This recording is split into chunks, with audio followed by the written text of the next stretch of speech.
Mwijaku amezungumzwa kubwa sana kwenye mitandao ya kijamii siku leo baada tu ya kuzungumzia sakata zima la Wema Sepetu kumzika mbwa wake. Hili swala limezungumzwa kubwa sana. Kila mtu anazungumzia tofauti. Wengi wakiwa wana comment kwa kejeli, kumkejeli Wema Sepetu, wakiwa wanasema inakuwaje unamzika mbwa. Wengine wakiwa wanauliza, vipi huyo mbwa atazikwa katika makaburi ambayo binadamu wanazikwa au namna gani vipi? Maneno yamekuwa ni mengi sana. Mwijaku ameamua kuingilia kati swala hili na kuzungumza na Wema Sepetu. Na kitu ambacho Mwijaku siku ya leo amekizungumza, tunaweza kusema kwa upande mwingine kina maana kubwa, lakini pia kwa upande mwingine Wema Sepetu sidhani kama atakichukulia kwa ukaribu kiasi hicho au atakichukulia kwa uzito kama ambavyo Mwijaku ameweza kulizungumzia. Kwanza kabisa Mwijaku amedai katika dini ya Kiislamu mtoto wa Kiislamu yeyote haruhusiwi kuishi na mbwa nyumbani kwake. Unaambiwa mbwa sio kiumbe au sio mnyama ambaye anakubalika katika dini ya Kiislamu, wanasema ni najisi kabisa, na ndio maana mbwa haruhusiwi kuingia hata msikitini.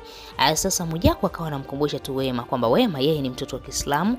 Sasa hatakiwi kabisa kuendelea kufanya vitu kama hivyo, kwa sababu sasa hivi mbwa wake Manunu ameshafariki, angeachana kabisa na huyo mbwa. Sasa unaweza kujiuliza Mwijaku anaongea hivi leo kwa sababu tu mbwa Manunu ameshafariki, lakini Mwijaku kipindi ambacho aliwahi kumfuata Wema Sepetu au kuzungumza na Wema Sepetu, Manunu alikuwepo pale anamrukia Mwijaku. Mwijaku alikuwa anakumbatiana sana na Wema, lakini Manunu akawa hataki Mwijaku akumbatiane na Wema Sepetu. Mambo yamekuwa ni mengi sana, lakini tunaweza kusema kwa upande mwingine kitu ambacho Mwijaku amekizungumza kinaweza kuwa na ukweli ndani yake, kwa sababu ukiangalia msiba wa Manunu umezikwa kama vile ni msiba wa mtu wa kawaida.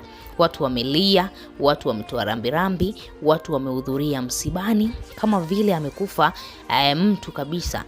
Sasa Mwijaku akadai huenda ile ikawa ni uchuro fulani, Wema anajichuria labda mtu katika familia yake afariki au namna gani vipi, au amekosa msiba kwa muda mrefu, ni kwa nini analia kiasi kile kumpoteza mbwa. Lakini nataka nikukumbushe kitu kimoja kwamba Wema Sepetu alipitia mambo mengi sana katika maisha yake, na akaona kitu cha kumfariji ni Manunu, na ndio maana aliishi naye kwa muda mrefu. Tangu Manunu amempata mwaka 2019 mwishoni mpaka leo hii 2026 ni miaka 6 takriban. Sasa imagine umeweza kuwa na mtoto, umemzaa akatimiza miaka 6. Si mtoto mkubwa kabisa, anaenda chekechea pre unit kabisa.